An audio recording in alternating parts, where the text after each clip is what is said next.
Zane the Penmeister here for the first episode of Behind the Screen. And today joining me are two of my lovely players from the Blight of Aren, Cameron and Invader. Would you like to say hi, guys? Ball sack. That's just going to be a running gag with you, isn't it, Invader? I'll think of more. Oh no, I'll think of other things to say. Who knows? Maybe I'll roll in one of these sessions. All right. He's never going to give it up. He's Never gonna gonna let it it down. All right. Never going to turn around and desert you. And he rolls a 1. So he does exactly that. Well, for Behind the Screen, we are getting hot takes and people's opinions on these questions that I have here. Not a lot for this episode. So if you have any questions you think that should be asked in one of these, go ahead and put it down in the comments below. All right, let's get started. Well, this first question, it's going to be a question for both of y'all. What is your opinion when it comes to stats? Do you prefer rolling for them, or do you prefer point buy? Or do you prefer a third method that is not mentioned?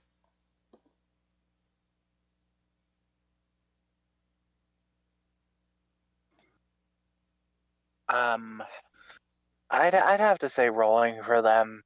It's honestly the easiest way to go about it. Especially the way you had us roll for stats. Ultimately, was like I think is going to be like my preferred way to roll for stats in D&D. The 46 is your main stats, then the 2d6 free ones. But you have to take both Yeah. if you want them. Yeah. I actually did not come up with that. A friend of mine did.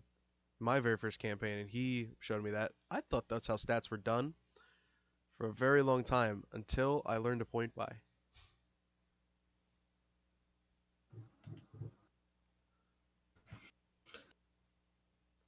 What about you, Cameron?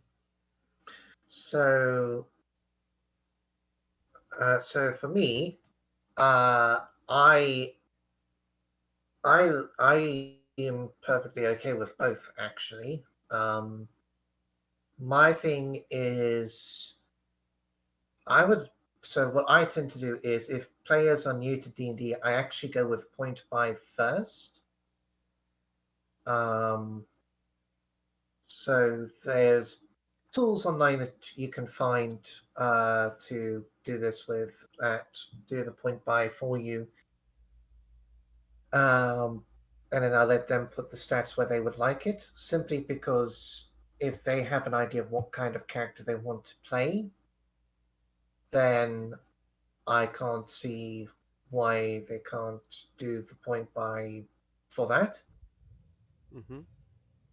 If the players don't have a strong idea what they want to do, like I had no real idea when I wanted to do this campaign, then point buy is also is not as effective.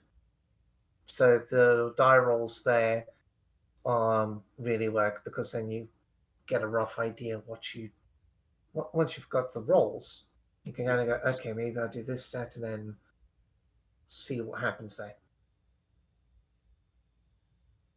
So for you, it just depends on who the player is and if they have a certain idea what do they want to do with the character? Yeah, it's a player by player basis, what they want to do. If they're new, I tend to let them point buy. If they're more experienced, or they just are like, can I do this one instead? Yeah, that's fine by me. My preference is, for me personally, I like point buy, Mm-hmm. but with your with the version that you showed me, I actually like that as well. So it might be one I keep for the future. Well, let's get on to our second question then. Those are very. I really like those answers. I really did. Now, this one has a bit of a bit of heat on which one is better. Do you prefer modules or homebrew for your campaigns? I've never done a module once in my entire, like, I think 4 years of playing, so I'm pretty sure I'm a homebrew boy. I so I have done modules. Mm-hmm. Um, I've done Storm King's Thunder and Tomb of Annihilation,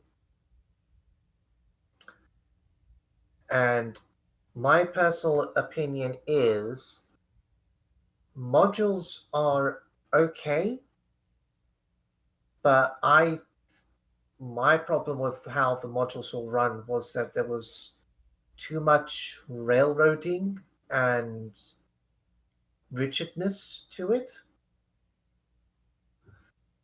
Whereas with homebrew, I feel like the DM has a lot more capability to allow the story to expand further, as it were.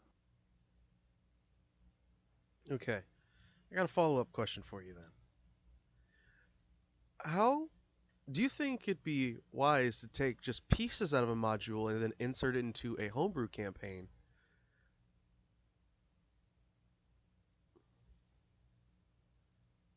Absolutely. Especially if it's something quite similar to yours, then what you can do is you can take that and then work on it your way. Um, One of my first ever campaigns that I did was homebrew, and I had no clue what I was doing at the time because it was still a fresh DM. Mm-hmm. And I just looked at module adventures and then worked those into my world.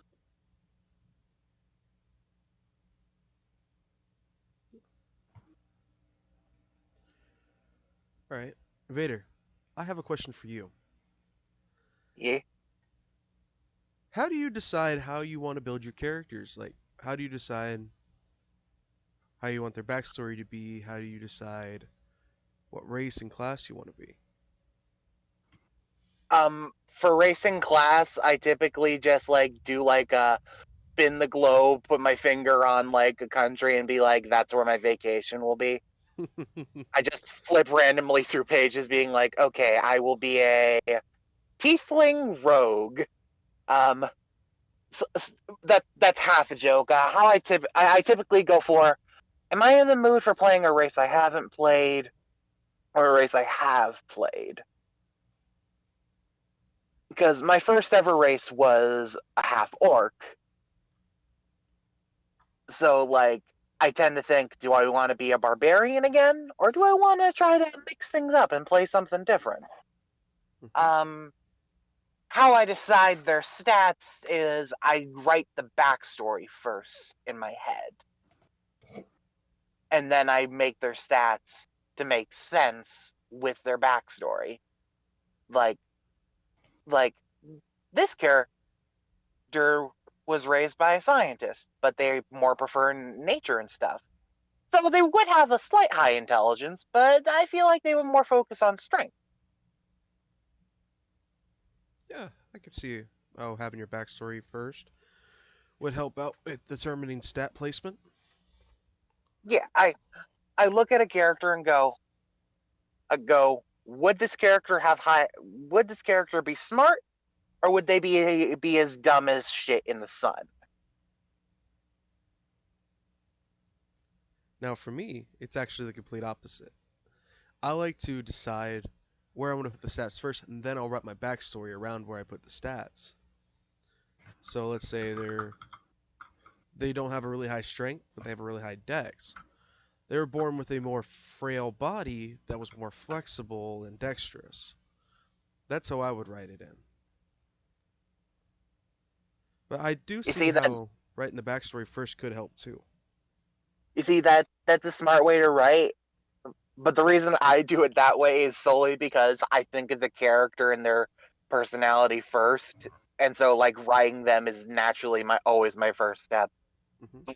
I've always dreamed of being a writer, so like whenever I have to make a new D&D character, I'm always like, ooh, okay, let's think of the dark stuff that happened in their life. Ooh, okay, this character has a heart condition. Yeah, yeah, and they were treated like an object by their mother. Yeah, yeah, and then they ran away. Yeah, yes. And then when I got something that's just like, that's it. Yes, yes, right there. That's when I start working on the sheet when I'm told I get to use them. Like I like here's a fun fact about this. A little side thing. Hmm. I was working on patch since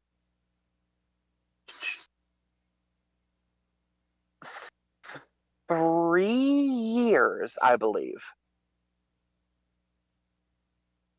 Cause I made him at the midway point of the third, third, third, third campaign I was ever in. Hmm. And I remember it was the midway point because it was on the first Halloween session we did. So I made him, and I worked on him for well over a while. And we had a fourth campaign when that third campaign went to bust, but I was like, he wouldn't fit this world. So I'll just take a pre-existing character I already have and make him work there. And that character I can never use for any other sessions, like any other campaigns except that one.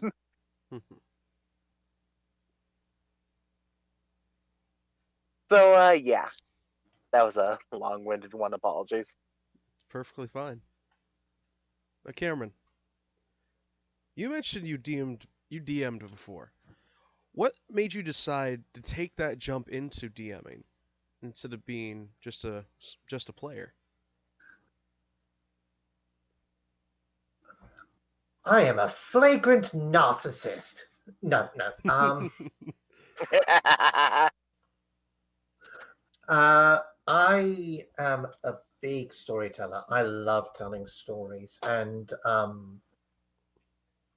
for me, watching other DMs because I was quite late getting into the whole into TTRPGs, Hmm.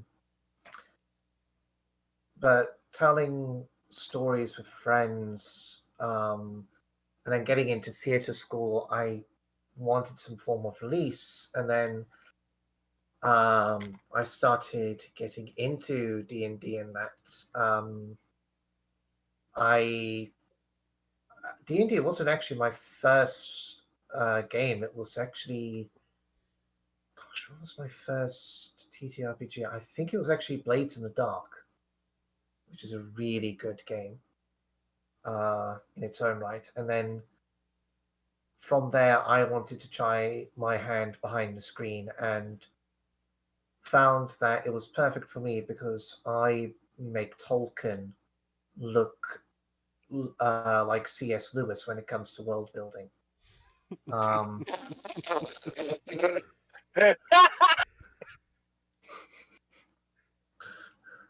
so uh, I I enjoy doing that, and then whilst I know there's stories behind everything, my players they can ask about it, sure, but then they get to do something that I know I struggle with immensely, which is they just get to enjoy playing and not have to worry about the lore. Like I'm sat here thinking about all the lore that you've got planned, thinking, oh, I wonder what's the story behind this, what's the story behind that. But I'm not going to go pestering and asking about it because I'm not a dwarf. Um, in this campaign, so it's for me being able to tell the story and have the madness of my lore come to life is always something really amazing. That is wonderful. I love to hear that. I was kind of the same way when it came to starting campaigns. This is only my third campaign.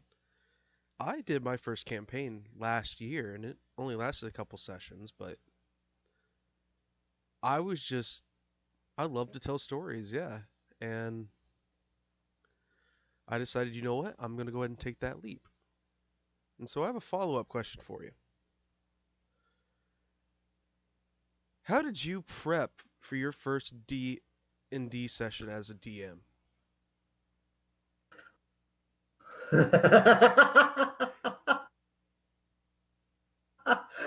Way too much. You prepped way too Um, much? yeah, I for my first ever campaign, I used the world that I had already been making with friends in a forum roleplay, Mm-hmm. and I put way too much effort in. I was planning 10, 15 sessions ahead. Jeez. Um, because I was thinking to myself, okay, I've got to be ready for this, got to be ready for that. And I thoroughly hated it. Um, so I, yeah, I, I had an idea where the game was going to go. I knew what was going to happen. And then it never even got that far. Man. Uh, Player schedule conflicts Mm-hmm. just absolutely annihilated the game.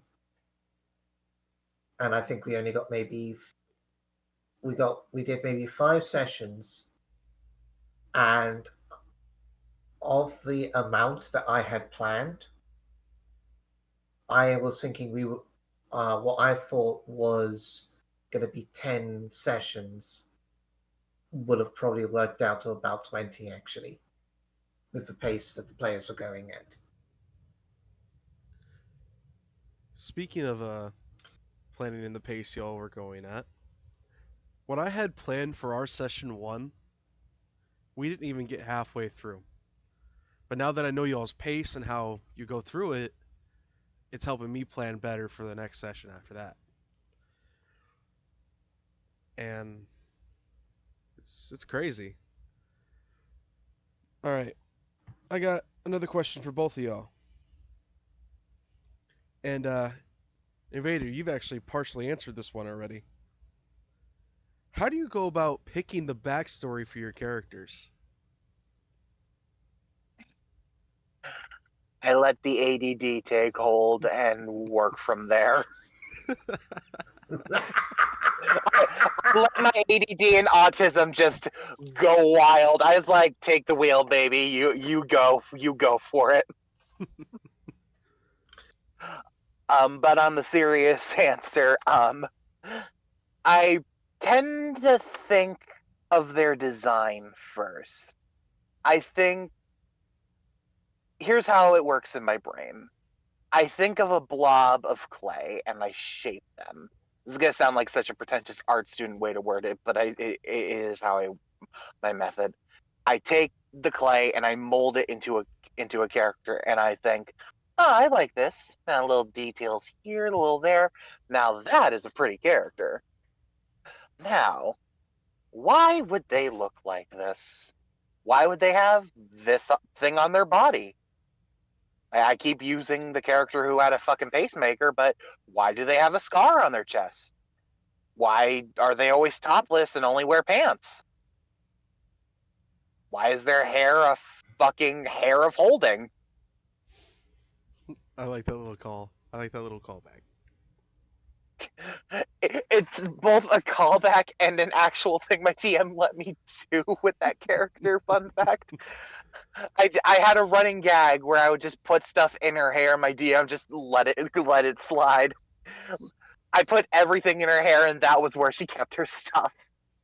That's pretty funny. Um, and like, I think, okay, well, okay, she lives in a cyberpunk world, so why doesn't she have any cybernetics? Okay, um, Her hair is the well, cybernetic. that was good.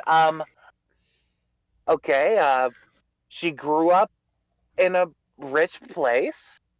because her mom and dad made inventions to help after the apocalypse, and she wanted to help her dad invent.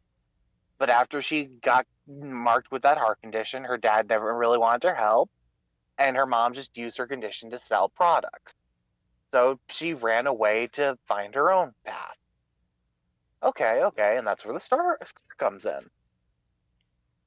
I always try to give my characters something, Yeah. no matter how small or big. I always try to give them something for me to grab onto and work backwards from there. And that's the best way I could say it. I work backwards.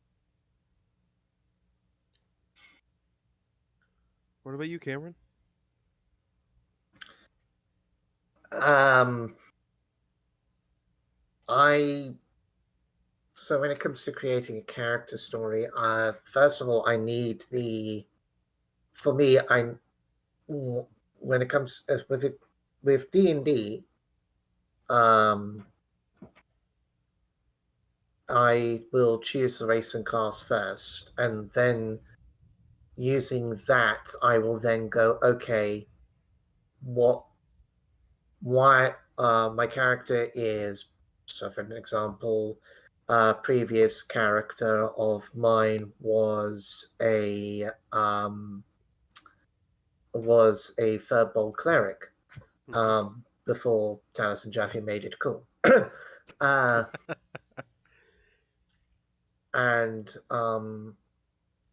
plays the my character had. I was like, okay, so my character's a verbal cleric and is a native to this place. Why is she doing what she's doing? And so develop the character from there. So each, I weave the reason for the class into the backstory, and then much like Invader here, I just let the ADHD and the autism take hold, and then I I warned you when I started that when I made Liar that I tend to write about a page worth of a backstory. Yeah. Uh, if left to my own devices, there will be more. Um, there is so much more I would put into uh, characters, but I mean, if you I've got want to to be put, able to let. I'll be honest, if you want to put more into Laya, go for it. I just needed that page as a starter, as a starting point, so I could work you in. Yeah, Cameron, can I just say I relate to that fucking sentiment so hard. I tend to like have to limit myself so I don't write a whole book's worth of backstory for a level one character. yeah. So and also because I am a willing perpetual DM most of the time, I when it comes to creating characters like named NPCs, I I always create backstories as to why this person is in the position of power. Mm-hmm. I have villains as to why they're doing what they're doing. It's not just that there's the villain. It's, oh, here's a story about this villain and about this creature that you're going to be fighting, for the players to discover. Because then when the creature pops up, they can go, wait, didn't the story say something about this? And then that will feed into it. And that way, when the players get a story, they feel when they finally meet the villain, they will actually enjoy the villain a lot more.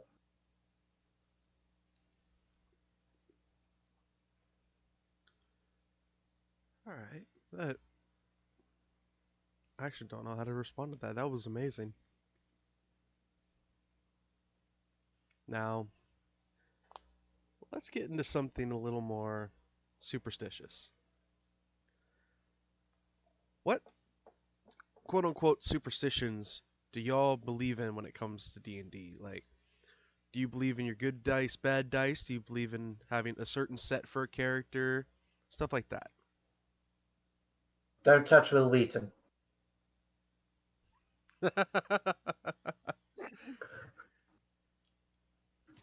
Uh, that's the Will Wheaton dice curse is real. Um,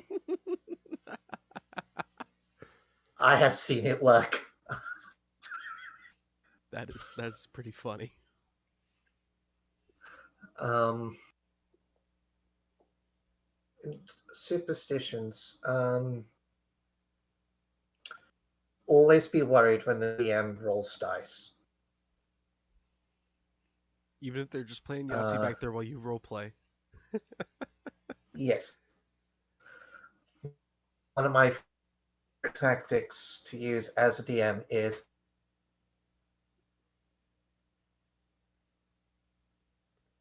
in tactics and whatnot to just roll a random d20 behind the screen, and immediate players are like, "Why is the DM rolling?" It also shows you who's paying attention. Yes. It's my favorite thing to do. I'll roll a d20 while they're in the middle of role play. Every I've had it to where only one person turned their head, and I'm like, roll perception for me.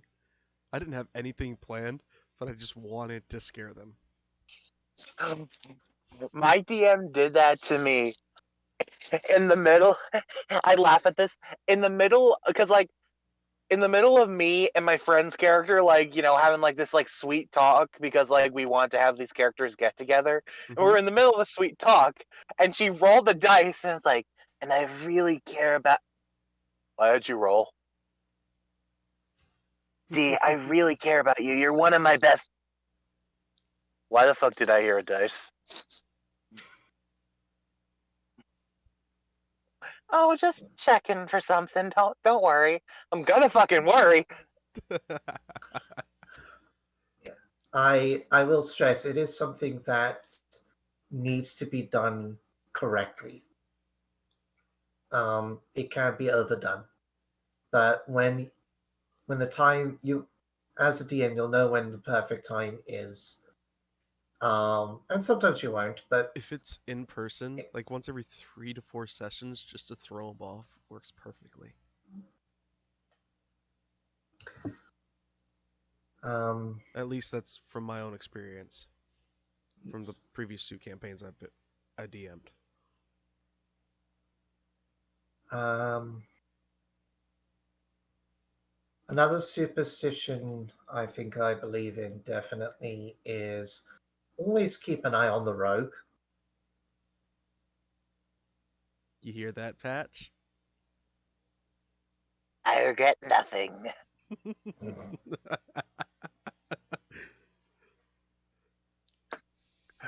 You see, the superstition I believe in is always keep your eyes on the player who has that grin.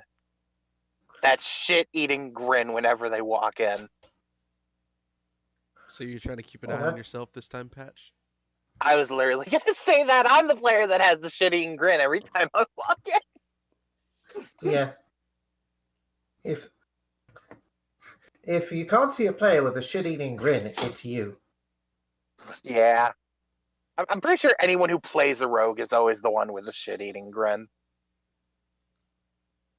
Playing a Yeah. rogue screams to me that you didn't have much control in your life, and you want to take that control. Playing as that kind of character, Mm-hmm. All right. which is why I mean them.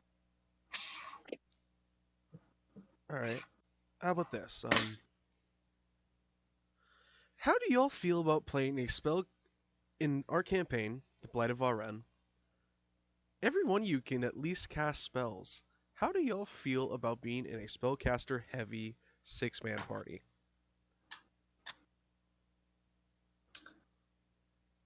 So long as everyone keeps it spell You cut out there, my guy. in check during combat, I think we'll be fine. Speaking as a DM from experience. One of my biggest concerns is when a player doesn't, because it counts their combat down tremendously, is when a player doesn't really know what their spell does. So especially in combat, which take in D&D, it takes a long time. Yeah. If a player's like, I don't know what the spell does, you just kind of set and you then sit there and explain what happens, it can slow it down immensely. I can understand if it's a new player. Or even a Um, player new to spellcasters. yeah, even a player new to spellcasters, I would, yeah. But always, I would say to that, always have like 2 or 3 spells that my recommendation is if you're new to spellcasting and in combat at least, always have, always know like what 2 and 3 spells do regardless. So that if you're like, I don't know what to do, I don't know what to do, you can always just fall back to one of them. Yeah.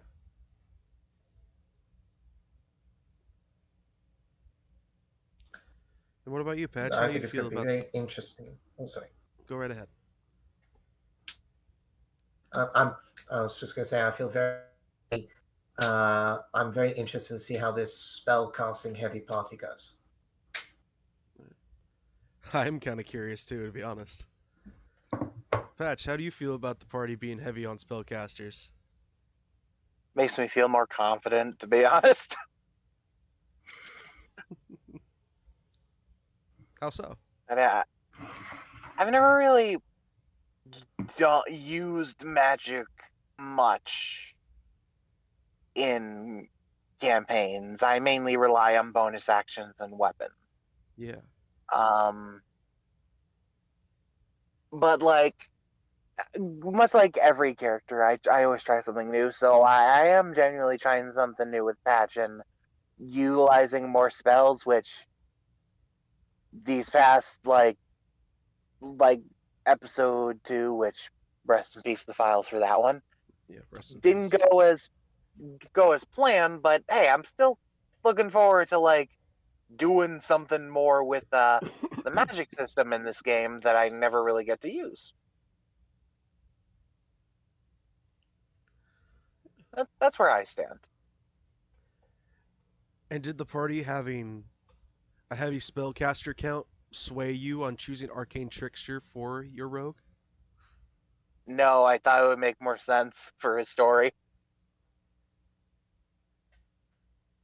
Yeah, you're right. because It probably does. Yeah.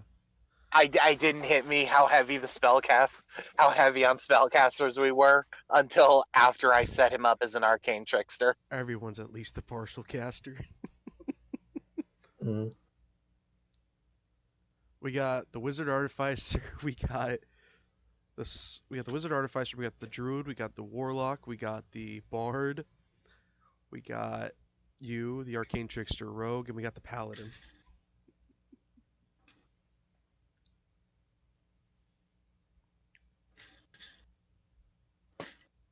All right.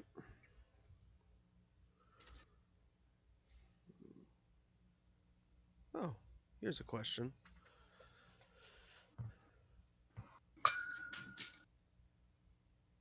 Do you have any questions for me related to any of these topics, or even not? None so far. Oh, yeah.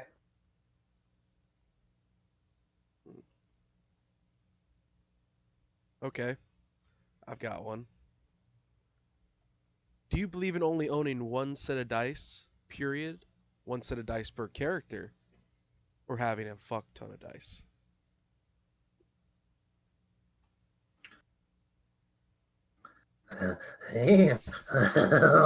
More click clacks for the click clack collection.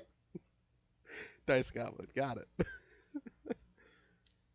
It's compliment these nuts. Can That's I roll some?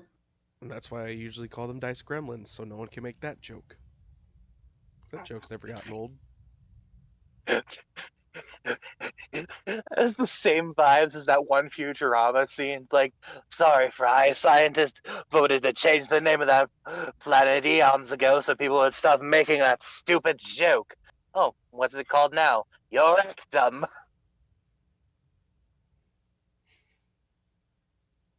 All right. I don't own dice because I have nowhere to put them. Got it. Got it. All I right. do imagine if I had place to put them, I would basically be in debt for buying dice because I like the click clack sound and I like putting shiny pointy objects in my mouth. Pause. Kinky. Very. All right.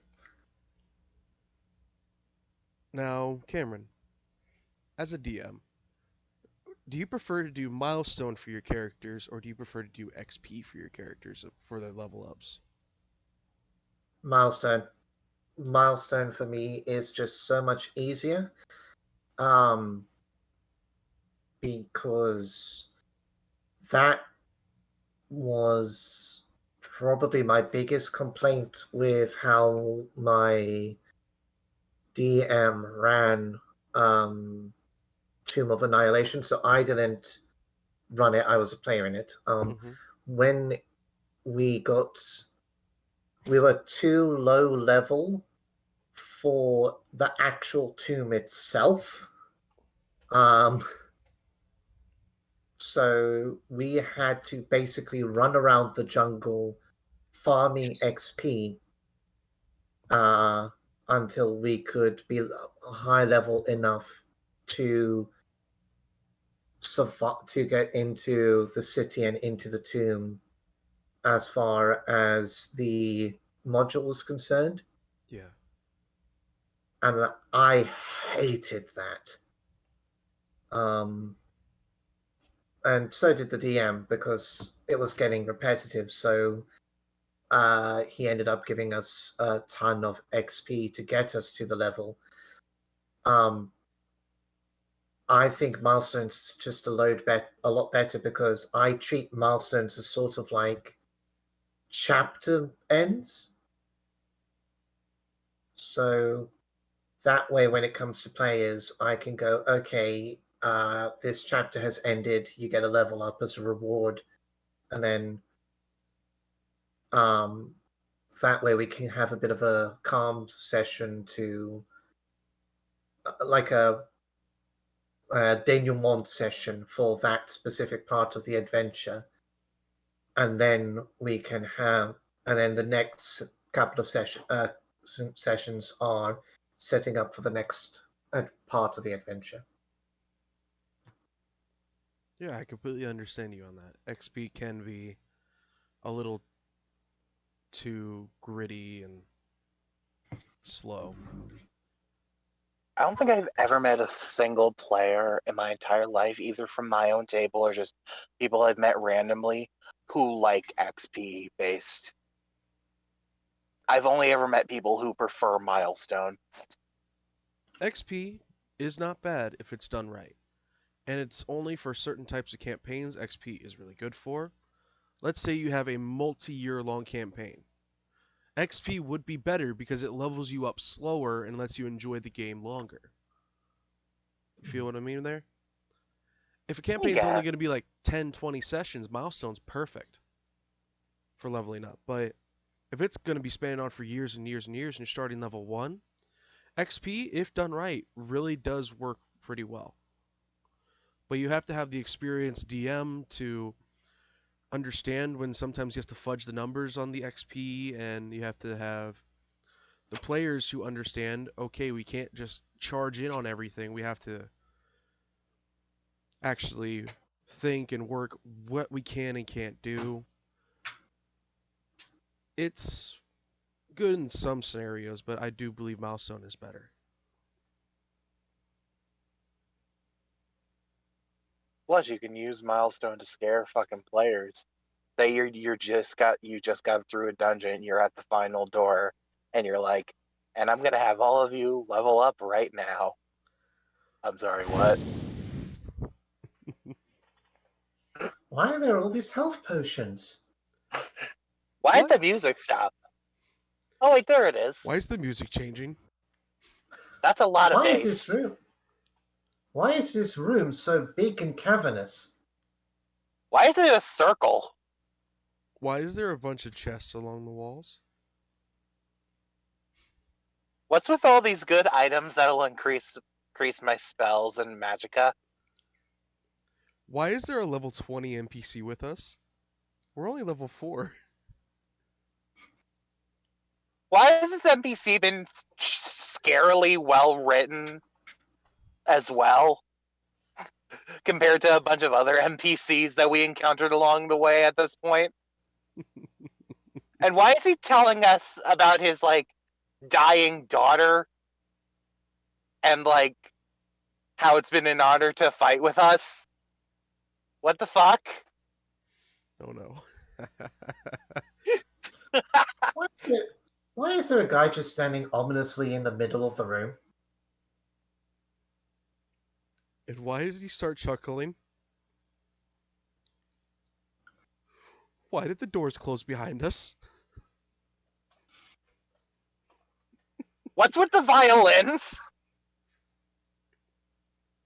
Why does it sound like Hans Zimmer is currently conducting an orchestra in here? Why does it sound like why does it sound like the Slaughter of the Younglings? Or Battle of the Fates? Battle of the Fates is the song. Yeah. I was gonna say Duel of Fates would be more appropriate. Why do I hear the Reigns of Castamere? Oh no.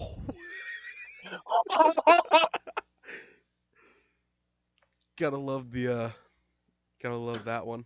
That's a good one. All right. Now, one final question for y'all. This one is a little more laid back. D&D snacks and fuel. What are your choices?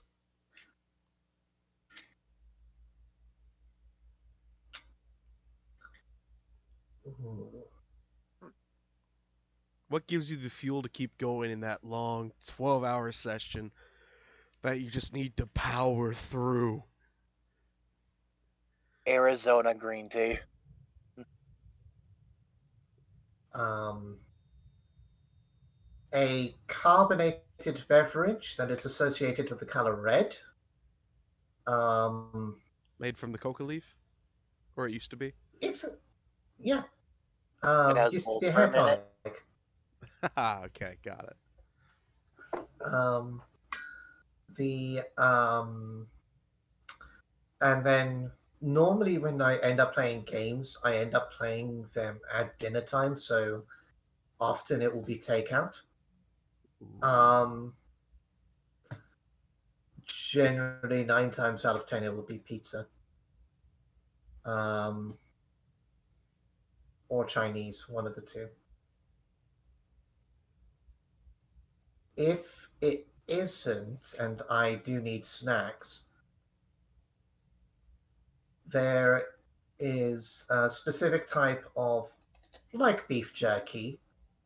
That is a South African delicacy called biltong, Mm-hmm. which is really nice. And then the variant of that is a sausage called duravosh. Man, Um, you it got me is hungry now. really, really, it's really nice. Uh, Snacks for me. I either go. I'll never bring a big meal in. Yeah. I'll either have like a sandwich I ordered like before the session, or maybe I'll have like Cool Ranch Doritos or some chocolate. Those are sound wonderful. For me, I usually have a carbonated beverage associated with the color orange. That is, how do I describe it? It is very well loved in India. And Mexico, I'm assuming. Fanta? They love it in Yeah, India. They love it in India too. they love it in Mexico. And At least that's what Gabriel Iglesias taught me.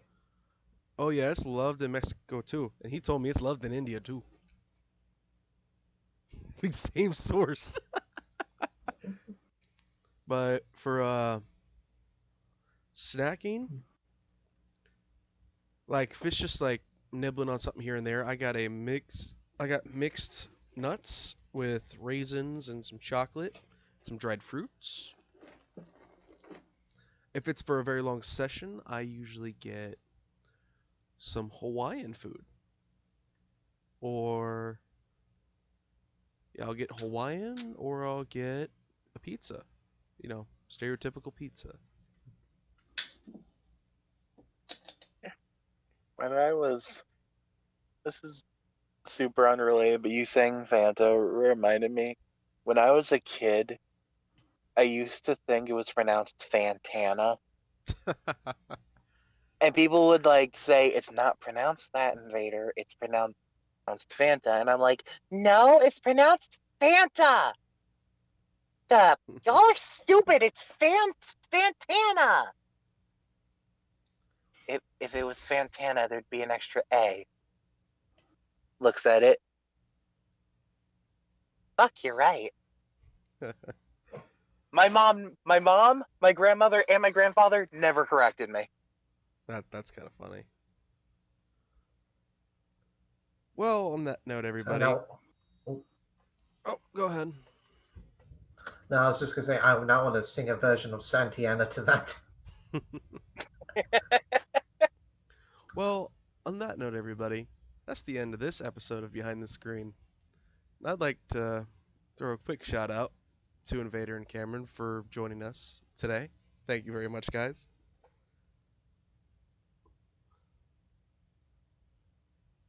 Wow. Always a You're pleasure. welcome. And hope you all stick around for the next episode and the third episode of The Blight of Aren should be up this Friday. Hope to see you all there. I hope you all enjoyed.